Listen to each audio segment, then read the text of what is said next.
Hi friends, last వీడియోలో మనం స్వదేశీ మూవ్మెంట్ గురించి చదివాము. తర్వాత రెవల్యూషనరీ టెర్రరిస్ట్ ఆర్గనైజేషన్స్ గురించి చదివాము. సో స్వదేశీ మూవ్మెంట్ తర్వాత స్వదేశీ మూవ్మెంట్ జరిగింది 1905-1906 టైంలో. 1909 టైంలో కాన్స్టిట్యూషన్కి కొన్ని చేంజెస్ చేశారు. వాటినే మింటో మోర్లీ రిఫార్మ్స్ అంటారు. రిఫార్మ్స్ అంటే చేంజెస్. మింటో ఎవరంటే అప్పటి ఇండియాకి ఉన్న వైస్రాయ్. మోర్లీ ఎవరంటే secretary of the state of India. వీరి పేర్లతోటి మింటో మోర్లీ రిఫార్మ్స్ అంటాము. ఇవేంటంటే అప్పటి ఇండియన్ కాన్స్టిట్యూషన్కి చేంజెస్ తీసుకొచ్చారు. సో చేంజెస్ అసలు ఎందుకు తీసుకొచ్చారు అంటే మనం చూసినాం స్వదేశీ మూమెంట్ ఎలా జరిగిందో. సో బ్రిటిషర్స్కి అర్థమైపోయింది ఇలానే ఇంకా మూమెంట్ జరిగితే వాళ్ళు ఇండియాలో ఉండడం కష్టమవుతుంది. సో బ్రిటిషర్స్ ఏం ఆలోచించారంటే ఇండియన్స్ని డివైడ్ చేయాలి. డివైడ్ అండ్ రూల్ పాలసీ అంటారు. సో ఎందుకు డివైడ్ చేయడం అంటే వాళ్ళు ఇండియన్స్ యూనిటీగా ఉంటే ఇంకొక మూమెంట్ చేస్తారు. సో యూనిటీగా ఉంటే మళ్ళీ మూమెంట్ చేసే అవకాశం ఉంటుంది. సో అప్పుడు బ్రిటిషర్స్ని మొత్తానికే ఇండియా నుంచి బయటికి తరిమేసే ఛాన్సెస్ ఉంటాయి అని వారికి అర్థమైపోయింది స్వదేశీ మూమెంట్ ద్వారా. సో అందుకని మళ్ళీ ఒకసారి ఈ మూమెంట్ ఇలాంటి మూమెంట్ జరగకూడదు, అందుకనే ఇండియన్స్ని డివైడ్ చేయాలి, డివైడ్ అండ్ రూల్ చేయాలి అని డిసైడ్ అయ్యారు. సో ఎలా డివైడ్ చేశారంటే ఇండియన్స్ని హిందూ ముస్లిం రిలీజియన్ తోటి డివైడ్ చేశారు. ముస్లిం సపరేట్గా హిందూస్ని సపరేట్గా చూడటం స్టార్ట్ చేశారు. సో అప్పుడు ముస్లిం లీడర్ ఆగా ఖాన్ ఒకతను ఏం చేశారంటే ముస్లిమ్స్కి సపరేట్ ఎలక్టోరేట్స్ కావాలి అని డిమాండ్ చేశారు అన్నట్టు. సపరేట్ ఎలక్టోరేట్స్ ఏంటంటే రిజర్వేషన్ లాగా. అప్పుడున్న పార్లమెంట్ అంటే లెజిస్లేటివ్ కౌన్సిల్ అంటాము. Viceroy legislative council for viceroy. ఈ లెజిస్లేటివ్ కౌన్సిల్లో కొంతమంది మెంబర్స్ ఉంటారు, వారే లెజిస్లేషన్స్ అన్ని పాస్ చేస్తారు. సో ఆ మెంబర్స్లో ముస్లిమ్స్కి సపరేట్గా రిజర్వేషన్స్ ఉండాలి అని. సో ఈ సపరేట్ ఎలక్టరేట్ ఏంటంటే కొన్ని సీట్స్ ముస్లిమ్స్ మాత్రమే కేటాయిస్తారు. ఆ సీట్స్ కోసం కేవలం ముస్లిమ్స్ మాత్రమే ఓటు వేస్తారు అన్నట్టు. Muslim voters only will be voting to those seats. So వీటిని సపరేట్ ఎలక్టరేట్స్ అంటారు. సో ఈ ప్రపోజల్ తెచ్చింది ఆగా ఖాన్. మింటో దగ్గరికి వెళ్ళి ఈ ప్రపోజల్ చేశాడు. ఆ ప్రపోజల్ని షిమ్లా డిప్యూటేషన్ అంటారు. ఎందుకంటే షిమ్లాలో మింటోని కలిసి ఈ ప్రపోజల్ చేశారు ఆగా ఖాన్. ఆ తర్వాత సపరేట్ ఎలక్టరేట్స్తో మాత్రమే ఆగలేదు. తర్వాత ముస్లిం లీగ్, కాంగ్రెస్ లాంటిదే ముస్లిమ్స్ కోసం ముస్లిం లీగ్ స్టార్ట్ చేశారు.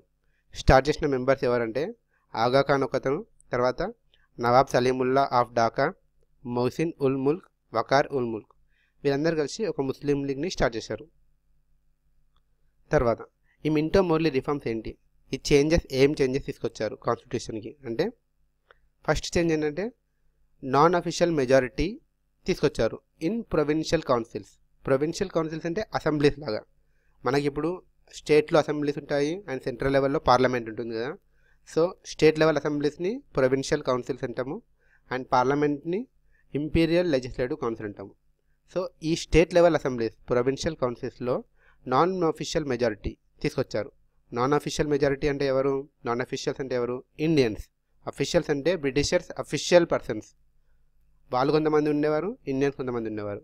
ఇప్పుడు ఇండియన్స్ మెజారిటీ అయ్యారు, ఇండియన్స్ని మెజారిటీ చేశారు ప్రొవిన్షియల్ కౌన్సిల్స్లో. కానీ ఈ నాన్ అఫీషియల్ మెంబర్స్లో కూడా అందరూ ఎలక్టెడ్ పర్సన్స్ కాదు, కొంతమందిని నామినేట్ చేసేవారు British government. So non official majority ఉన్నా కూడా దాంట్లో నామినేటెడ్ మెంబర్స్ ఉండడం ద్వారా నాన్ ఎలక్టెడ్ మెంబర్స్ మెజారిటీ అయింది. ఎలాగా? అఫీషియల్ మెంబర్స్ అందరూ నామినేటెడే, అలాగే నాన్ అఫీషియల్ మెంబర్స్లో కూడా కొంతమంది నామినేటెడ్. సో టోటల్గా ఓవరాల్గా నాన్ ఎలక్టెడ్ మెంబర్స్ మెజారిటీ ఉండేవారు. అండ్ ఇది ప్రొవిన్షియల్ కౌన్సిల్స్ గురించి. నెక్స్ట్ ఇంపీరియల్ లెజిస్లేటివ్ కౌన్సిల్ అంటే పార్లమెంట్ అన్నట్టు, పార్లమెంట్ లాగా.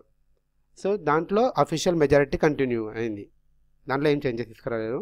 కాకపోతే అక్కడ ఇంపీరియల్ లెజిస్లేటివ్ కౌన్సిల్లో సపరేట్ ఎలక్టరేట్స్ ఫర్ ముస్లిమ్స్. ఎందుకు? ఇక్కడ షిమ్లా డిప్యూటేషన్లో అగ్రి చేశారు గవర్నమెంట్. షిమ్లా డిప్యూటేషన్లో ఆగా ఖాన్ ప్రపోజల్ చేశారు కదా, గవర్నమెంట్ ఒప్పుకుంది సపరేట్ ఎలక్టరేట్స్ ఇద్దామని. అదే ఈ 1909 రిఫార్మ్స్లో, మింటో మోర్లీ రిఫార్మ్స్లో చెప్పారన్నట్టు, సపరేట్ ఎలక్టరేట్స్ ముస్లిమ్స్కి ఇస్తున్నామని. సో నెక్స్ట్ పాయింట్ ఏంటంటే, ఈ ఎలక్షన్స్ అనేవి వీటి కోసం ఎలక్షన్స్ జరిగేవి. ఈ ఇంపీరియల్ లెజిస్లేటివ్ కౌన్సిల్లో మెంబర్స్ కోసం, నాన్ అఫీషియల్ మెంబర్స్ ఎలక్షన్స్ జరిగేవన్నట్టు వాళ్ళ కోసం. ఆ ఎలక్షన్స్ అనేవి ఇప్పుడులాగా డైరెక్ట్ ఎలక్షన్స్ కావు, చాలా ఇండైరెక్ట్ ఎలక్షన్స్ ఉండేవి. ఫస్ట్ లోకల్ బాడీస్ ఒక ఎలక్టోరల్ కాలేజ్ని ఎలక్ట్ చేసేవారు. వాళ్ళు ప్రొవిన్షియల్ కౌన్సిల్, అసెంబ్లీ అంటాం కదా, ఆ మెంబర్స్ని వీళ్ళు ఎలక్ట్ చేసేవారు. ఈ ఎలక్టోరల్ కాలేజ్ ఈ మెంబర్స్ని లోకల్ బాడీస్ ఎలక్ట్ చేసేవారు. మరి ఈ మెంబర్స్ ప్రొవిన్షియల్ మెంబర్స్ని ఎలక్ట్ చేసేవారు.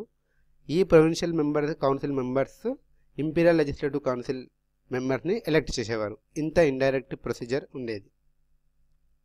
సో ఆ తర్వాత ఈ సపరేట్ ఎలక్టరేట్స్ అని చెప్పాం కదా, ముస్లిమ్స్కి కేటాయించిన సీట్స్ వాళ్ళ పాపులేషన్ ప్రపోర్షన్ కన్నా చాలా ఎక్కువ సీట్స్ కేటాయించేవారు. సపోజ్ ముస్లిమ్స్ 10% ఉంటే సీట్స్ ఒక 30% కేటాయించడం అలాంటివి చేశారు అన్నట్టు. ఎగ్జాంపుల్ చెప్తున్నాను. సో వాళ్ళ పాపులేషన్ ప్రపోర్షన్ కన్నా వాళ్ళ సీట్స్ ఎక్కువగా కేటాయించారు గవర్నమెంట్. ఎందుకంటే same divide and policy rule, ముస్లిమ్స్కి హిందూస్కి డివిజన్ చేయడానికే బ్రిటిషర్స్ ఇలా ఏ పని చేశారు. ఆ తర్వాత income qualification for Muslim voters. అప్పుడు ఓట్ వేయాలంటే ఇన్కమ్ క్వాలిఫికేషన్ ఉండాలి. మినిమం ఇంత ఇన్కమ్ ఉంటేనే వారు ఓట్ చేయడానికి అర్హులు. సో ఆ ఇన్కమ్ క్వాలిఫికేషన్ ముస్లిమ్స్కి చాలా తక్కువ పెట్టారు, హిందూస్కి ఎక్కువ పెట్టారు అన్నట్టు. సో దట్ చాలామంది ముస్లిమ్స్ ఓట్ చేసే హక్కు వచ్చింది ముస్లిమ్స్కి. సో లెజిస్లేటివ్ కౌన్సిల్స్ స్టేట్ లెవెల్లో అండ్ సెంట్రల్ లెవెల్లో ఈ లెజిస్లేటివ్ కౌన్సిల్స్ యొక్క పవర్ పెంచారు. ఎలా? కౌన్సిల్ యొక్క మెంబర్స్ క్వశ్చన్స్ అడగచ్చు, ఇప్పటి నుంచి సప్లిమెంటరీ క్వశ్చన్స్ కూడా అడగచ్చు. క్వశ్చన్స్ తర్వాత వెంటనే క్వశ్చన్స్ అన్నట్టు, సప్లిమెంటరీ క్వశ్చన్స్. అండ్ బడ్జెట్లో కొన్ని ఐటమ్స్ పైన ఓట్ చేసే అధికారం ఇచ్చారు. అలాగే కొన్ని రిజల్యూషన్స్ కూడా పాస్ చేసే హక్కు కల్పించారు అన్నట్టు మింటో మోర్లీ రిఫార్మ్స్ ద్వారా స్టేట్ లెజిస్లేచర్స్కి అండ్ ఇంపీరియల్ లెజిస్లేచర్స్కి సెంట్రల్ లెవెల్లో. కానీ ఈ పాస్ చేసిన resolutions may not be accept చేయాల్సిన అవసరం లేదు. సో వాళ్ళు రిజెక్ట్ కూడా చేయొచ్చు ఈ పాస్ చేసిన రెజల్యూషన్స్ని. కాకపోతే రిజల్యూషన్ పాస్ చేసే పవర్ని ఇచ్చారన్నట్టు. ఇప్పుడు వాయిస్రాయ్కి లెజిస్లేటివ్ కౌన్సిల్ ఎలా ఉండేదో ఇప్పటివరకు చదివాం మనం. ఇంపీరియల్ లెజిస్లేటివ్ కౌన్సిల్ అని చెప్పి చదివాం కదా, ఇంపీరియల్ లెజిస్లేటివ్ కౌన్సిల్ ఇది. సో వాయిస్రాయ్కి అసిస్ట్ చేయడానికి ఇంపీరియల్ లెజిస్లేటివ్ కౌన్సిల్ అన్నట్టు. అలాగే ఎగ్జిక్యూటివ్ కౌన్సిల్ కూడా వాయిస్రాయ్కి ఉండేది. సో ఆ వాయిస్రాయ్ ఎగ్జిక్యూటివ్ కౌన్సిల్లో ఫస్ట్ ఒక ఇండియన్ని అపాయింట్ చేశారు. ఫస్ట్ ఇండియన్, అతని పేరు సత్యేంద్రనాథ్ సిన్హా. సో లెజిస్లేటివ్ కౌన్సిల్లో ముస్లింకి సపరేట్ ఎలక్టరేట్స్ ఇచ్చారు. అలాగే వాయిస్రాయ్ ఎగ్జిక్యూటివ్ కౌన్సిల్లో ఫస్ట్ ఇండియన్ని అపాయింట్ చేశారు. ఇవి changes. These are the reforms for our constitution. అప్పుడు మింటో మోర్లీ రిఫార్మ్స్. సో ఈ మింటో మోర్లీ రిఫార్మ్స్ యొక్క ఎవల్యూషన్ చూద్దాము, అంటే అసెస్మెంట్, క్రిటికల్ అనాలిసిస్ చూద్దాం. మనం స్వదేశీ మూమెంట్ ఎందుకు చేశాము? స్వదేశీ మూమెంట్ స్వరాజ్య కోసం మనం చేశాము, అంటే సెల్ఫ్ గవర్నమెంట్ కోసం మనం స్వదేశీ మూమెంట్ని చేశాము. కానీ ఈ చేంజెస్ అనేవి, ఈ మింటో మోర్లీ రిఫార్మ్స్ ఆ స్వరాజ్ మనకి ఇవ్వడానికి ఎలాంటి క్లాస్ లేదు, ఎలాంటి ప్రొవిజన్ లేదు. So no answer to our political problem. మన ప్రాబ్లం ఏంది? స్వరాజ్ కావాలి. కానీ ఆ ప్రాబ్లంకి సొల్యూషన్ ఈ మింటో మోర్లీ రిఫార్మ్స్ అంటే కాదు, సెల్ఫ్ గవర్నమెంట్ ఇవ్వలేదు ఇండియాకి. అండ్ ఈ రిఫార్మ్స్ ద్వారా ఇండియా యొక్క యూనిటీని డిస్ట్రాయ్ చేశారు. ఎలాగా? ముస్లింకి సపరేట్ ఎలక్టరేట్ ఇచ్చి సపరేట్ ఎలక్టరేట్ అంటే వాళ్ళు ఎప్పటికీ సపరేట్ అయిపోయారు అన్నట్టు. లాస్ట్గా ఈ సపరేట్ ఎలక్టరేట్స్ ద్వారానే లాస్ట్ 1947లో పాకిస్తాన్ సపరేట్ దేశం కూడా వీటి ద్వారానే వాళ్ళు పాకిస్తాన్ డిమాండ్ చేయడం జరిగింది. సో ఫైనల్లీ పాకిస్తాన్ కూడా సపరేట్ కంట్రీ అవ్వటం జరిగింది. ఈ సపరేట్ ఎలక్టరేట్స్ అంత డేంజర్ అన్నట్టు. సో ఈ మింటో మోర్లీ రిఫార్మ్స్ ద్వారా ఇండియా యొక్క యూనిటీని డిస్ట్రాయ్ చేశారు. తర్వాత ఈ ఎలక్షన్స్ అనేవి ఇంపీరియల్ లెజిస్లేటివ్ కౌన్సిల్లో మెంబర్స్ ఈ ఎలక్షన్స్ చాలా ఇండైరెక్ట్ ఎలక్షన్స్ కదా. సో ఇంత ఇండైరెక్ట్ ఎలక్షన్స్ ఉన్నప్పుడు కరెక్ట్ పర్సన్స్ లెజిస్లేటివ్ కౌన్సిల్కి వెళ్ళేవారు కాదు. ఎవరైతే బ్రిటిషర్స్కి ఫేవర్గా చేసేవారో వాళ్ళే వెళ్ళేవారు. సో దానివల్ల ఏంటంటే ఇండియన్స్ లెజిస్లేటివ్ కౌన్సిల్లో ఉన్న ఇండియన్స్ చాలా మంచి కన్స్ట్రక్టివ్ వర్క్ చేయలేకపోయారు అన్నట్టు ఎవరు కూడా, ఎక్సెప్ట్ గోపాలకృష్ణ గోఖలే. అప్పుడు మన లెజిస్లేటివ్ కౌన్సిల్లో ఉన్న మెంబర్ గోపాలకృష్ణ గోఖలే. ఇతను మాత్రం కొన్ని మంచి పనులు చేశారు. ఎలా అంటే యూనివర్సల్ ప్రైమరీ ఎడ్యుకేషన్ డిమాండ్ చేశారు గవర్నమెంట్ని. అంటే ప్రతి పిల్లాడికి యూనివర్సల్ ప్రైమరీ ఎడ్యుకేషన్ అందేటట్టుగా ట్రై చేయాలని గోపాలకృష్ణ గోఖలే డిమాండ్ చేశారు. ఆ తర్వాత ఇండియన్ వర్కర్స్ పరిస్థితి సౌత్ ఆఫ్రికాలో చాలా దారుణంగా ఉండేది. సో వారి కోసం కూడా గోపాలకృష్ణ గోఖలే క్వశ్చన్స్ రేస్ చేశారు పార్లమెంట్లో, లెజిస్లేటివ్ కౌన్సిల్లో. So these about Minto Morley reforms. Thank you friends for watching this video. ఏదైనా ఇంప్రూవ్ కావాలి అనుకుంటే మీరు కామెంట్ చేయండి, నేను డెఫినెట్గా సరిదిద్దుకుంటాను ఏదైనా మిస్టేక్స్ చేసి ఉంటే. Thank you friends, thank you one and all.